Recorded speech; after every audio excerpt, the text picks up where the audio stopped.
Ladies and gentlemen, welcome to this week's episode of Gym Owners Podcast.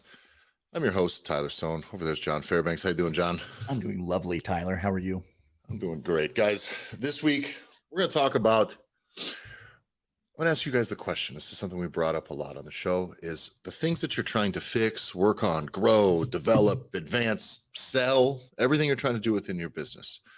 What are you actually doing to advance those metrics? What are we trying to do to move those things forward? And it's a question, man. I ask gym owners this stuff loud. I tell them, ask the question. So what do you want to accomplish here? What are you looking to do? Well, I want to make this amount of money. I want to do this. I want this program to grow to this. And I want this. It's great. And have you, and is this, what I find is they've wanted these things to happen for a long time. They've been wanting to do this. They've wanted, I just can't seem to get more members. I can't seem to get this. And guys, so often when John and I start looking back through everything from your email marketing to what your advertising has been or hasn't been to their social media, what we find is what they've done is fucking nothing. Mm-hmm. Nothing. And so the question I always ask is, are you hoping that this stuff is going to get better, or are you going to actually do something to make these things better? And when I start getting in that type of tone with gym owners, they get very defensive, because most of them, if you're in that situation, it's like you know.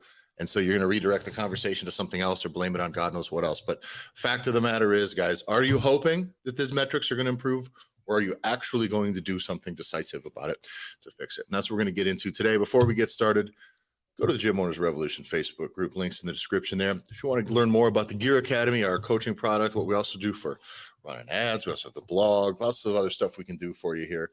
Rolling out a monthly newsletter that's going to be the real fucking deal. You want in on all of that, go to gymownersrevolution.com. Follow the Gym Owners Podcast on Instagram. Follow me at Tyler F. and Stone on Instagram. And John, how can they find you? You can follow me at jbanksfl on Instagram. All right. So I was talking with some gym owners this week. We do it every week, but one of the things we're talking about is trying to identify where a business's growth opportunities lie. It's the first thing we try to do is kind of triage. We break down, try to figure out exactly what your next moves are, what the best moves are, where you have room for growth, right? A lot of people, it may just be as simple as a time slot. It may be, oh, I want to sell more personal training, or you know what, I'm not making fuck all for money off of supplements. There's always things in your business that are lagging behind. And it's very easy to say, God, I just wish those things were going better. Wishing doesn't get you very far in business. Hoping does not get you very far in your business, especially when you're the one in charge. Okay. Because a lot of times in a lot of other real life situations, you can wish and hope all you want, and then some other grown up will come in and take care of it for you. Well, that's not going to work if you're the gym owner. No. And as my grandma used to say, you can wish in one hand or shit in the other, and you can see which one's going to fill up first. Yeah. And so one of the things that we started looking at here with some of the gyms that we work with in the Gear Academy is what programs are we looking to grow? And that's very simple, right? Of the products that you sell, which ones do you have the most room to grow? We have some like solopreneur businesses where it's essentially personal trainer. It's developed into a personal training client base, and then run some group fitness, and now they have a physical location. Very common progression into gym ownership. And very often it's like, I'm completely booked on my personal training, but I really need to grow my group classes. And we start looking at situations like this, and very often we find you're not fucking talking about your goddamn group class at all. Yep. And guys, this seems like this should be really like a basic thing, but like you need to be more direct when you're talking to people on your social media.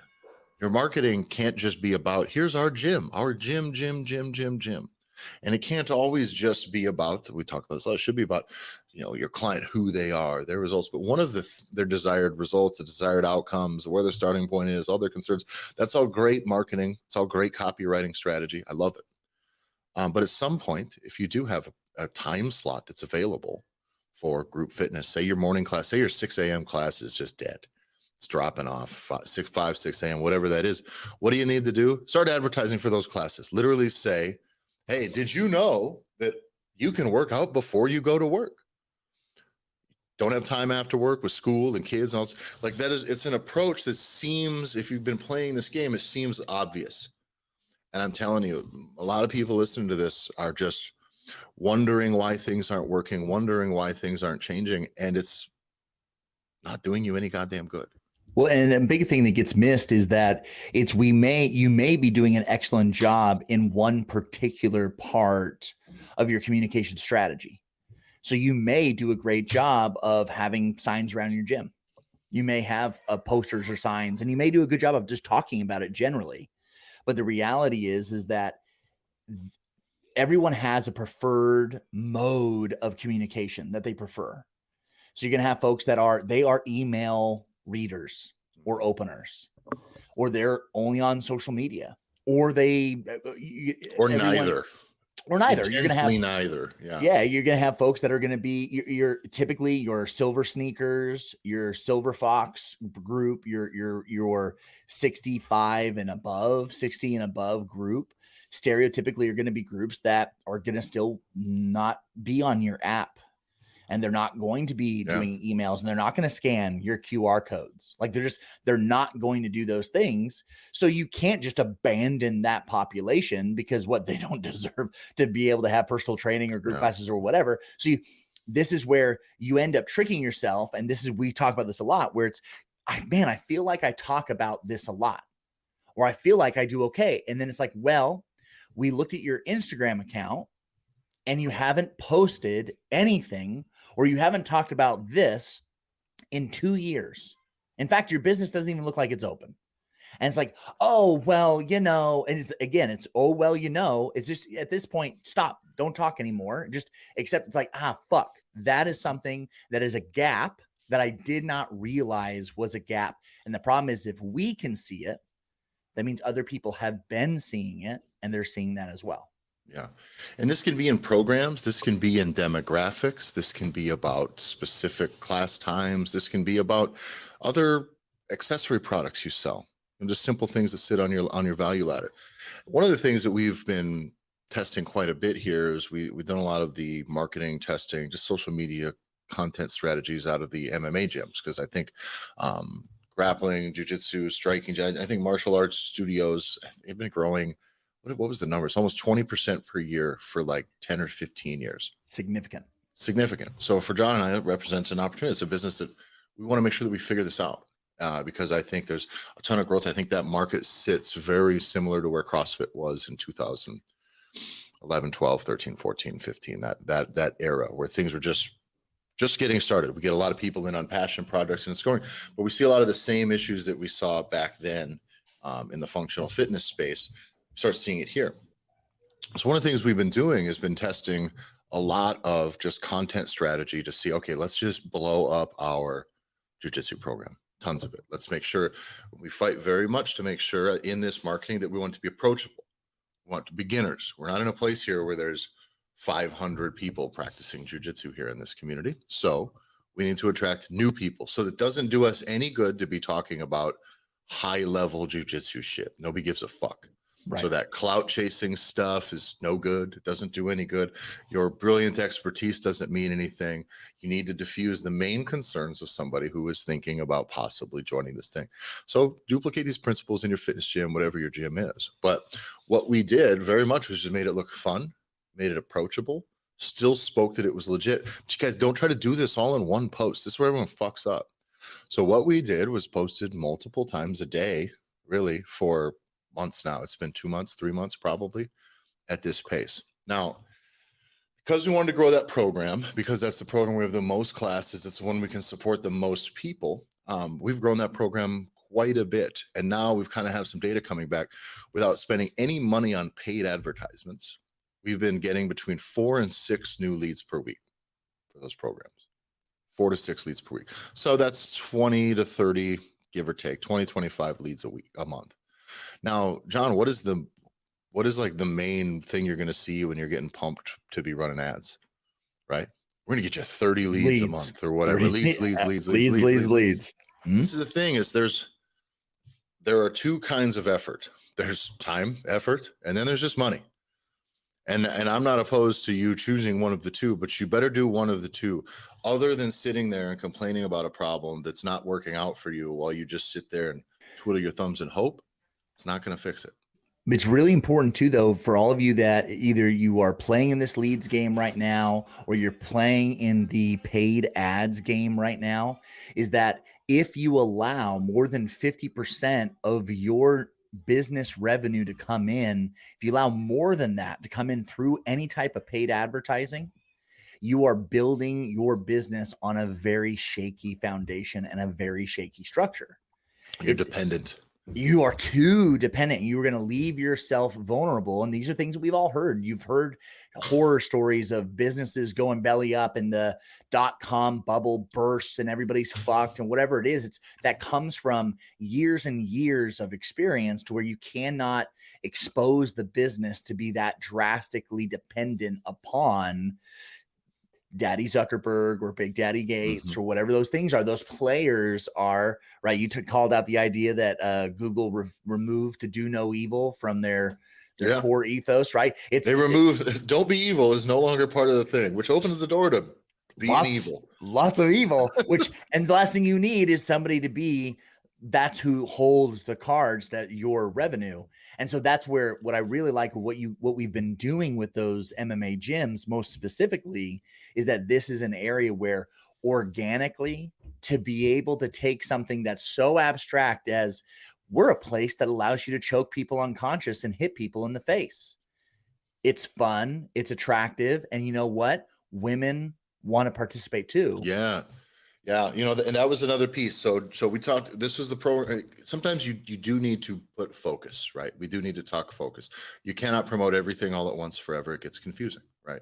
So we kind of pull everything back into a holding pattern. We still talk about striking classes. We still talk about overall benefits. We still do general branding posts where it's just our logo and some cool stuff, and we say some things, right?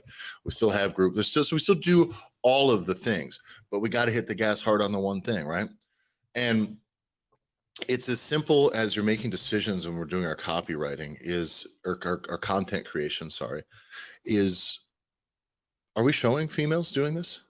Like, because by the way, go look through your gym, social media, go look to whatever someone's going to find. This is an exercise I always tell people to do. Act like you're finding your shit for the first time.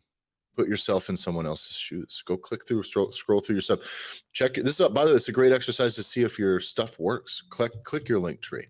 Click through some of your links. What if they're dead? You're kind of going to be dead in the water and seem very unprofessional to a lot of people, right? Can you follow that process simply? You get to the point where there's some hiccups. It seems really dumb. But when you go through and you're looking at this, look through. Does your place look like it's just for fit people? And there's always a fine line. If you're a gym, like, does this just showing jacked people doing jacked people stuff? That's great. If you got enough jacked people, you want to be the place where jacked people go to be jacked. Wonderful. But if you're trying to attract new people, that can maybe be a little bit off-putting. And maybe, by the way, currently jacked people, at least in Midwestern US, is a small demographic. So that's you're not going to be able to attract a ton of people. So does your business look approachable to the types of people you're trying to attract?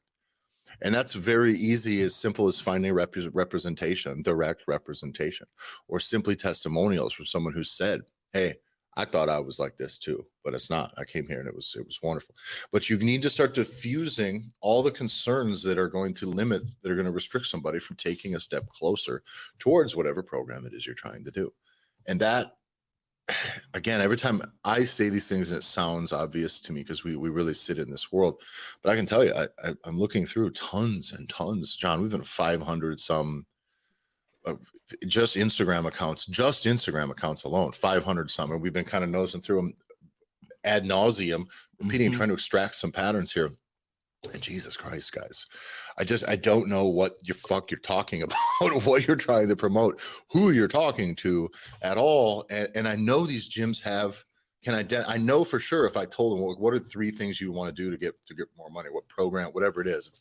I want my kids' class to get more people. I want to be able to sell more personal training and whatever. It'll be some third party thing or just general membership numbers.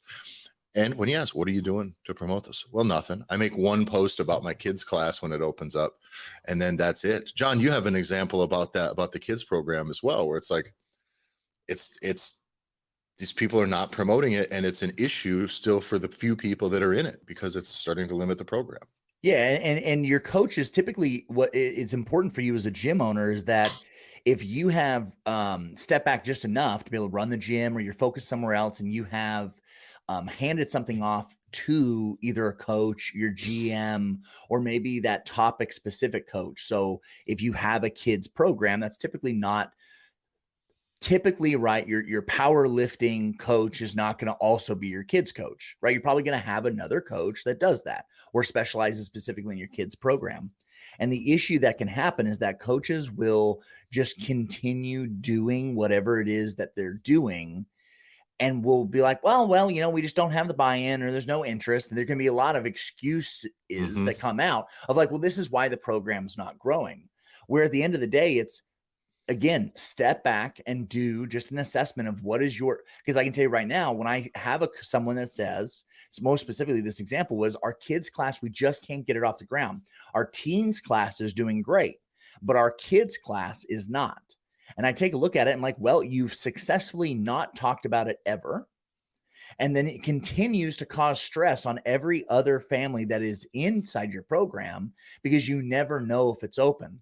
And it's just, that is something that people will have goodwill for only so long. And then eventually it's like, well, like, do they have a kids program there? Well, yeah, kind of. The answer is kind of, by the way, to any stuff.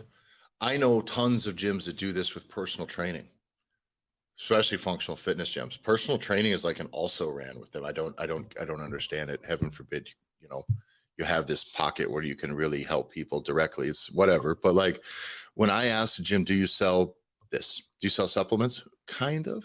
Well, that means you've wasted the effort to get it set up and now you do fuck all. You don't do anything about it. Now, the same thing with personal training. Do you sell personal training?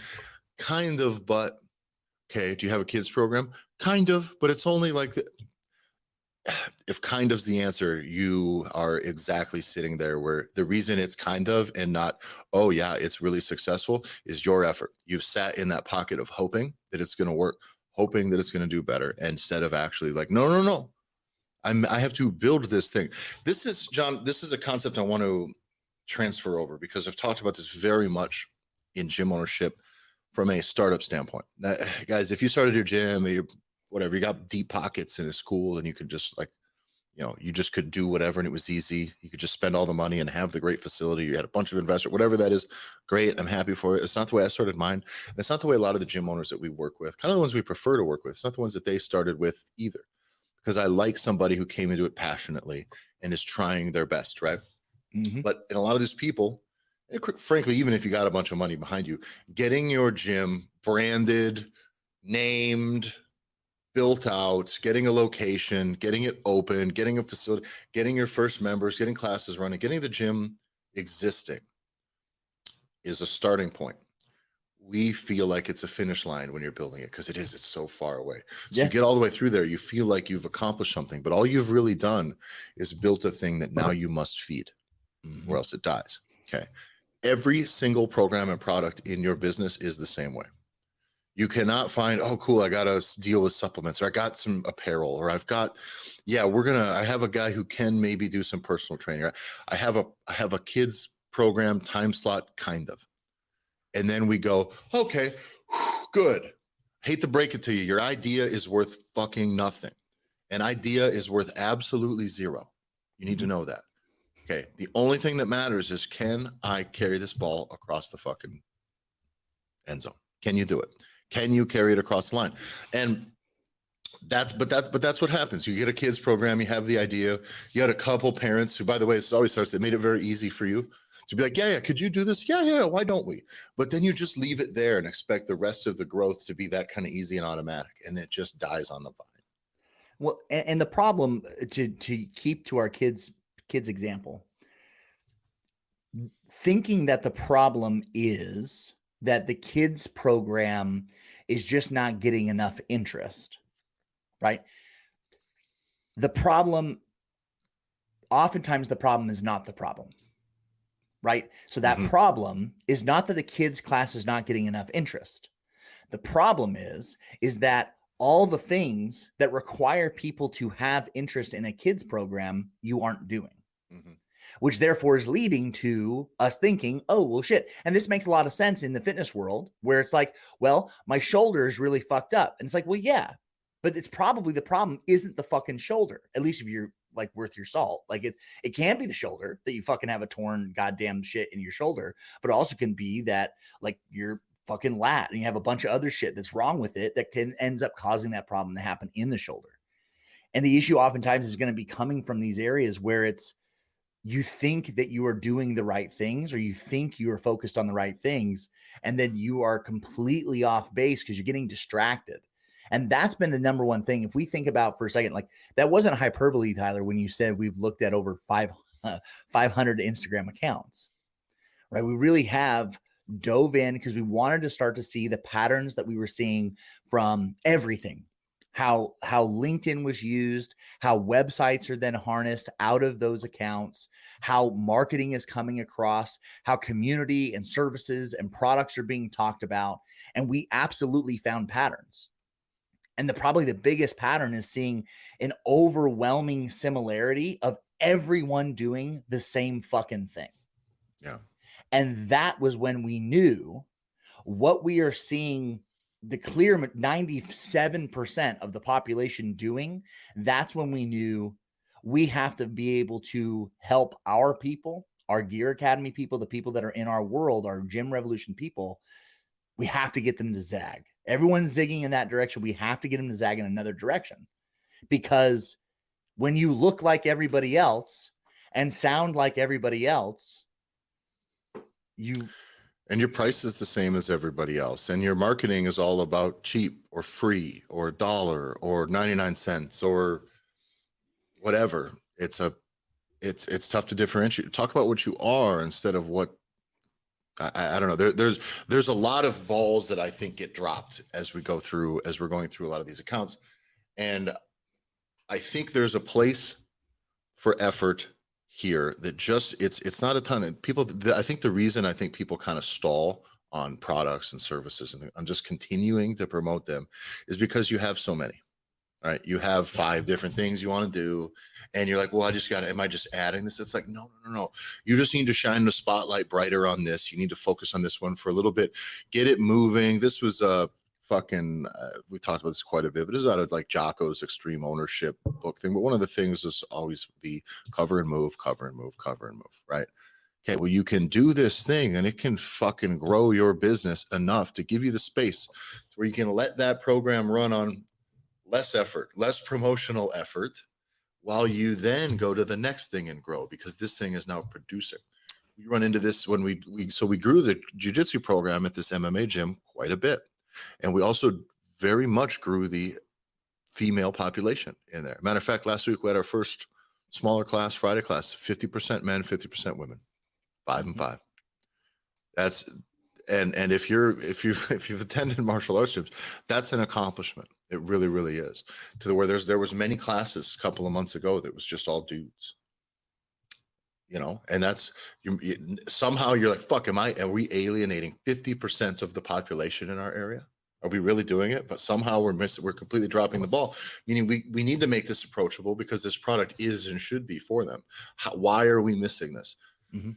Oh, we just put forth the effort. We made sure it seemed approachable. Jesus, by the way, when you have females there, make sure they have a good time. Make the effort to make them comfortable. Like actually make people feel like they're welcome in your gym and they'll stay. Make sure your marketing then covers all those bases. But that in all of this process, what we started noticing? Our kickboxing class is taking a little bit of a hit. You know what? Because this is like all things, right? Mm-hmm. Okay. We have not put the same effort towards growing that kickboxing program. We have not.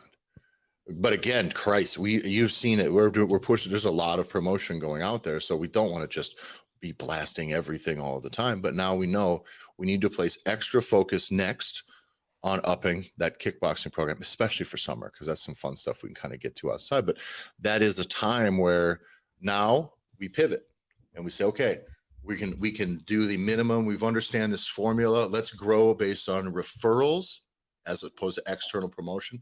Let's really grow based on referrals and our inner network of people that we have already in this group of our grappling. Exactly. And then let's pivot. And now let's put our outward effort towards growing this other program. The reason why I'm so confident about what I'm about to say is because Tyler, you and I have made this mistake before, working with, not with gym owners specifically, but working with coaches in past lives in different companies, has been this overwhelming desire or feeling that I have to create something new all the time. Mhm. So this notion that I need to be a constant builder instead of just an owner over my things causes you to, whether it's shiny object syndrome or whatever direction you want to go, it would be so much worse for you all to say, hey, the rest of the business is struggling or this class is struggling. We probably should come up with something new. And instead it's no, it's not anything that's new. We're going to take something that already exists and we want to make it better. And the understanding to own it, to stop building, to stop feeling like you need to keep creating, that is something where you can find yourself chasing constantly. And you're just like a dog chasing cars where it could be this opportunity here, or it could be an opportunity here, where your best opportunities are sitting in your gym right now. And that's where the ability to, whether it's referrals, renewals, being able to have people continue. If you have a bunch of women that have all done a great job and have come in and are enjoying jujitsu, right? The ability to take people that have now built trust with you, the ability to then have them ascend or try something new is infinitely easier than trying to go find a whole bunch of new people or build a whole bunch of new shit. So we have to stop trying to solve problems with new shit and being able to understand that renewal business that you're getting, that month to month over renewal, those people that are in, like you said, in your community, they're right there. They're just waiting for you to open your mouth and Yep. give them an opportunity to just walk through the door. And this applies to not just programs you're trying to fill, not just everything. Let's just say you realize, John, you were missing out on referrals. You can look back if you're paying attention to any metrics. It matter, like how many referrals have we gotten? How many people have said they were referred from an existing client? You're going to find none, one, two. Like how many this month that came in with a direct referral from somebody? And if that number is low, it's not because you suck at coaching or the people you have don't like you. They just need to be asked to put themselves out there to tell somebody. They really do. Or they need to have an offer made to them. They need to have the thing. We did something very similar. We're like, shit, we're not getting any direct referrals. We're closing people in the system and they're not identifying any current members as the reason that they came in, which is good. It means our outward marketing is working great to attract new people who are far away, who are disconnected from our current audience or from our current membership base. Issue, though, we're missing the biggest opportunity is all these people we have internally. So what do? All you need to do is ask, but you need to ask across all platforms. Okay. And that's the thing we talked about, John mentioned earlier, is that, okay, emails go out to everybody. Say, hey, here's what we're doing for this referral program. We're going to give you $20 cash for everybody that signs up for a membership who mentions you by name. That's what we'll do. We really appreciate you, blah, blah, blah, blah, blah. Send that out via email. Send that out via text message a couple of days later. Same message, same type of thing. If you have an app, do the app. Send it into your group chat, send it to whatever it is. You need to talk about it in class. You need to do all those things and not just the once. You probably need to just plan that we're going to make this effort a push every month, right? Let's just hit it hard for a full week every month or whatever. And the biggest issue we find with people doing outreach, say via email or any of these internal communication strategies, we were talking to a gym owner the other day and it was like, well, no, I don't send any emails. I use an app. I have an app that all my members on, and then I set it up and I have them, it runs out push notifications for stuff that I think is really important. I said, oh, well, nobody gives a shit about that at all. Like nobody, like my wife can't call me and get me to answer my phone. Like you don't get to push, you're not pushing any notifications through to these people. You're saying you're going to give them a notification, but I'm sorry, if my gym has an app, that app sits unchecked. And I guarantee you, your open rates, your engagement rates, they suck. They just suck compared to everything. And even if they're okay, all of the people who are ignoring that because it's just not their preferred platform, there's a thing called app fatigue that exists. It's very real. Name a fucking app that you guys have adopted that you use regularly in the last 6 months. Name one that you've put on your phone that now you use regularly. I can't. And the only ones that I can identify in the last year and a half, Jesus, John, I added Voxer 2.5 years ago. Yeah. I 3 years ago, you forced me to add a Tyler to secondary. add it. It's just communications, just for the business and just for our clients, so we can all have it in this singular. And I resisted it very, very, very much because I have been existing in this space of app fatigue very much. But this is very useful because I go to this place just for this thing. Voxer works for me.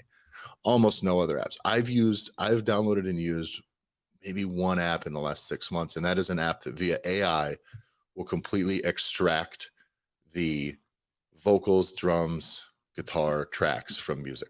It's a paid app, and I don't use it for anything other than that very hyper specific purpose. Okay.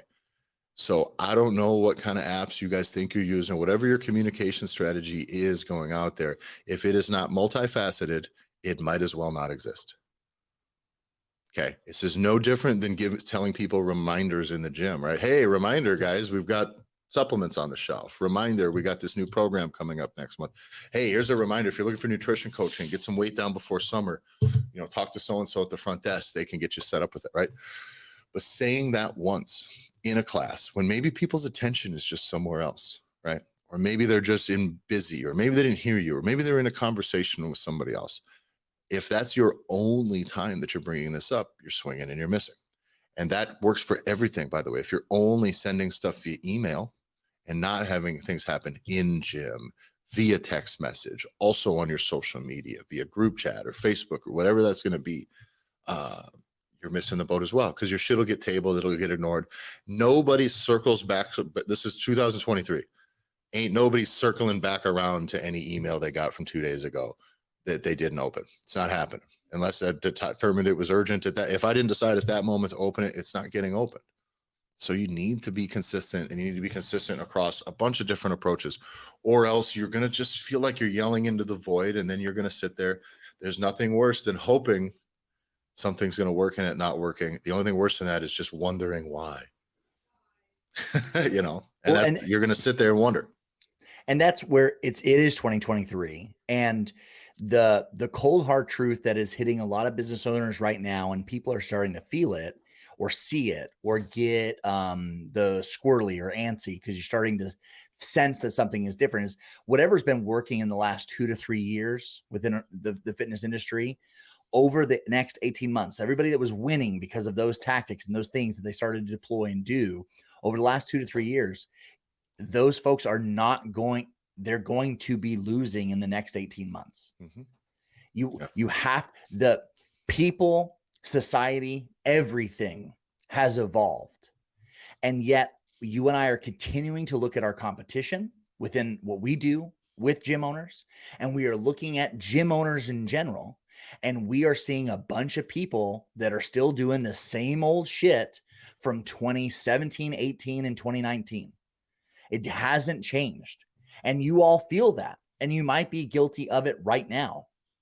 And this is what motivated us to be able to get the Gym Owners Revolution together and do something to give gym owners a place where there's only 2 things that are going to kill your business, right? It's either going to be the problems that you don't see coming or the problems that you do see coming, but you don't fix them fast enough.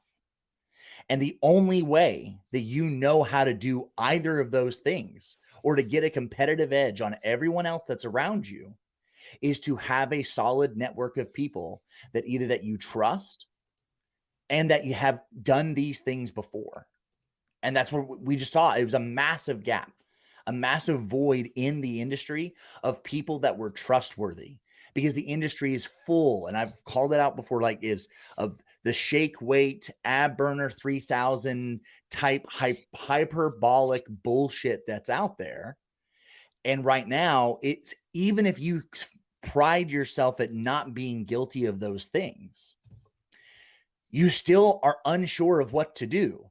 So you know that this is a craft and it is your passion and you want to help people, but yet you still end up finding yourself allowing software companies to give you emails and swipe files and downloadables and all this other shit just to copy and paste and put into your system. So while you view yourself as somebody that's really radically different in the industry, in your community, and yet when it comes to the marketing or comes to how you run your business, you're just as guilty because you're falling into those same traps that haven't changed in 5 or 6 years. Yeah. And by the way, software is a great solution for a lot of things. Software is not a great solution for your sales. Software is not a great solution. It's not a one-stop shop. So it's a big thing I see all the time. Well, let's pivot to this new fucking backend, new account management system. We need new CRM. We need all this stuff. It's like, well, what the fuck are you doing? That's where your needs lie. That's why I was questions like you're leaking money. Your programs are undersold. You have all these things that you're failing to fill.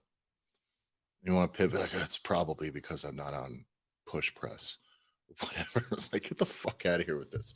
And so, one of the things, though, we talk about, I want you guys to start looking outwardly or looking externally at things outside of your own, outside of the fitness industry. And John, you mentioned on a Instagram reel a while back about one of the things that companies like McDonald's do. What do they do when they have a promotion? Okay, McDonald's is going to have the Super Bowl fucking whatever, $2 20-piece McNuggets, right? How do they promote that? Does McDonald's make one Facebook post and then just sit around? No. McDonald's has text. It's multifaceted. They have people on a text list that had signed up through the app. They have the app. They also have the email list. They have TV. They have newspaper. They have magazines. They have all the shit. They also have signage on the street. They got billboards. Yep. They got signage in front of the building. If there is a promotion at McDonald's and you don't fucking know what it is, you will find out by the time you get there. There is no way that you're entering the drive-through, getting there and not knowing. Right? You're going to be, if you're a customer of theirs, you're going to know that it's fucking filet of fish Friday, bro. Why? Because they fucking talk about it a lot. And God damn it. It seems every time I'm re-saying this, it seems really obvious, but 500 fucking accounts later and talking to so many gym owners, I'm just having a hard time selling personal training. Well, you haven't mentioned anything about personal training. You've talked about your gym. You've just seemed to post pictures of people exercising. You haven't talked about personal training. You haven't showed testimonials from someone mentioning your personal training. You haven't posted videos or pictures of you personally training anybody. You haven't put the words personal training on a fucking picture at all. No infographics, no anything. You haven't announced that you have prices for personal training or packages available for personal training. Nothing. It just sits. It's a fucking problem. And you're the problem. Hate to break it to you. It's a lack of effort. It's just sitting. You're just sitting there wondering. This is not any different when you have a weight loss client who goes, I need to do something. Guys, there's nothing more frustrating to me as a coach than someone waiting to start. Sad about the fact that they're in a situation and sad that they need to do this. Okay, well, let's go. You want to do it or what? Then they don't. They just want to talk about it. They just want to live in it. They just want to wallow in it. You can't be that way with your business. You just can't. It works in fitness it's common in fitness because it's human nature. It's a trait. There's a lot of weird mental illness and shit that goes on with someone being obese, lazy, hurt, out of shape. There's a lot of psychology that goes into this, but you're not fucking running a goddamn human body here. Okay. Just run your business. Just do it. It's just not that hard. And if it is an insurmountable task and it's so much that you don't know what you're doing, this is why we are opening up, right? We're opening up so many spots every single month where we are going to sit down with gym owners, with their accounts and say, we promise to only be kind of rude to you face to face. Yeah, we won't clown on you, by the way. But the reality is that the whole goal, truthfully, the goal is we want to be able to sit down and say, listen, this is something that you can handle. We are 100% confident in all these things that we do because this is what we do. And we never deviate too far from our lane, right? We stay right in our pocket, unlike people that make software and then immediately all of a sudden become mentors and consultants and whatever because they happen to have data from the last 3 years. And now all of a sudden they know everything what they're talking about. We'll just sit with you. And most importantly, just give you, hey, this is what you go and do. And then you go and do that because the world is changing. It cannot just be audacious, flashy shit where it's going to be, well, if you fix this on Instagram, you are going to make $20,000 a month. And don't you want to be a gym that can make $75,000 a month? Download this thing and it will help you be that. That's a crash diet for your lead generation strategy is what that shit is, man. It's just, it'll work until it doesn't, and you're fucked. Your reputation's shit. You can't scale from there. You can't maintain it. You wouldn't sell that shit to your clients. This is why we don't sell that shit to you. You got to improve. I got a client who comes and wants to lose weight. What are we going to do? All right, man, you got to fix all these things. You have to create an ecosystem where your skill set, your habits, your all of these things that you're executing on a daily basis now lean towards success in the realms which we are identifying that we want to succeed at, right? It works with weight loss. It's going to work exactly with your business. And John, we're going to do these for you guys out there, and it's going to be free, but there's very limited spots available. We're going to do it every Friday. So if you want in on that, we put that link in this, send me that link. I'll put it in the episode descriptions here. Yep. It's also in the link tree on the Gym Owners podcast. Yeah. So, but that, John and I are not fucking super brilliant dudes. Let's be real. Like, it's not like we see it and we're like, God, I figured this out because I'm so smart. We've just seen enough of it to know that like the path, the things that you're missing are easy to identify usually because there's so many patterns in there. So when we go through this stuff, guys, if John and I can identify kind of where you're missing and where you're misaligned, especially compared to the things you're trying to accomplish, that gap, we can identify that in seconds from scrolling through your thing, which means it's not that hard for you to remedy. It really isn't. It's not this thing where you have to be a wizard to sort it all out. You just go, okay, let me just start checking these boxes deliberately. Let me learn about a few of these things and just frame your tactics a little bit better. That's all it is. Just frame your strategy to the point where, oh yeah, like if you say out loud the things you're trying to do, and then you say out loud the things that you're doing to do those things, to make those things happen, it all seems to make a lot of sense. And if those two, if you say thing A and thing B, it doesn't work, it's very easy to go. Like I want to lose 20 pounds. What are you trying to do to lose that 20 pounds? Nothing. I'm not doing anything. I'm talking to you, but not going to do, I'm not exercising. I said, what did you eat yesterday? Well, okay. That becomes very odd, but that moment, that single moment, that's the moment where you can overcome and go, oh, it's very easy. Let me just start doing these things. Okay, your business isn't all that different from that approach. It really isn't. No, it needs to be small, intimate, customized levels of service. Yeah. You know, that's what your nutrition clients, your high-end personal training clients, and your body transformation clients, you know that that's what they require. Could you imagine just trying now? There's ways to be able to streamline those things as a gym owner to help people and different types of people with different types of goals, etc. But at the end of the day, you need FaceTime. That's customized FaceTime to help those people feel accounted for and be able to be successful. And it's exactly what your business needs. Yeah. And you know what it feels like if it's anything that's different than that. Another thing that I would challenge to any of the gym owners that are listening is if you've outsourced your social media, if you've outsourced it and give it to a digital marketer, or you have given it to somebody to create the content for you, or you've outsourced it to a coach, you think they're doing a pretty bang up job, please come see us. I will, because at the end of the day, you may have that nagging feeling in the back of your head, which is, well, is this, I like what I'm seeing. I like what they're doing. And it's, do you want to, this is what we do with our people in our highest level programs.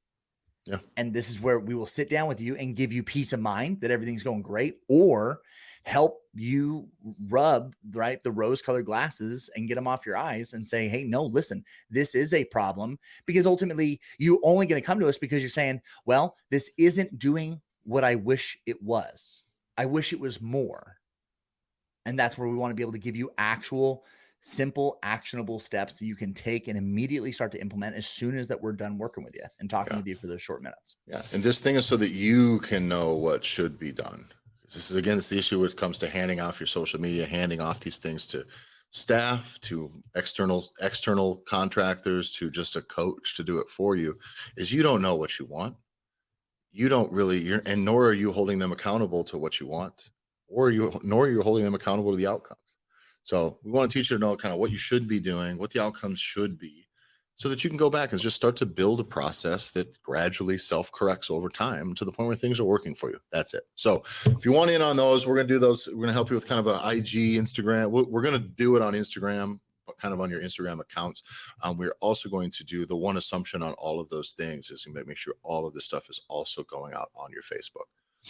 That is a piece that, like, I'll tell you what, that's the easiest, lowest hanging fruit for you. As much as I think Facebook is one of the most uninteresting platforms right now, for sure, to be on, like, as a person, it just has more novel reach, in my opinion, than Instagram, because nobody's going to simply click share and share it to their profile and go to anything else. So your ability to get secondary reach from Instagram, not great, but it's a place that people check in and it's important. So if I find your business, I'm going to check the Instagram, especially if it's fitness, if it's personality based and anything like that. Like, I want to see what's going on. So, but I may not get my first impression from there, maybe from Facebook. So lowest hanging fruit for your stuff is anything that you put on Instagram should also be on Facebook. It should. You can make separate content for each, is whatever, but like, for you to get, you're a brick and mortar, meaning you need people in your area to find it. And there's just going to be a lot of people, especially in the fitness space. There's going to be a lot of people that may not be on Instagram, may not be that interested in Instagram, who can still do good business with you. So they got to find you somehow. Again, multifaceted for everything. So you want in on that? Link's going to be in our description here. I got to get going, guys. I got to go coach. So we'll see you guys here next week. Thanks a lot for listening. Go to at the Gym Owners Podcast on Instagram. Give us a follow. In that link tree, you'll find just pick your spot. We're running them every Friday. So if you can't make this Friday, check the next one, the next one, the next one. Just book your appointment. You won't regret it for sure. It's the most valuable thing we've ever decided to give away for free. And we probably won't do this forever. So For now. Yeah, that's true. Fuck. Yeah, that's true. Get in it before it gets expensive. Thanks a lot for listening. Follow me at Tyler F. and Stone. Follow John at JBanksFL. Go to gymownersrevolution.com. Get in the Facebook group as well. Links in the description. Thanks for listening, everybody, and we'll see you next week.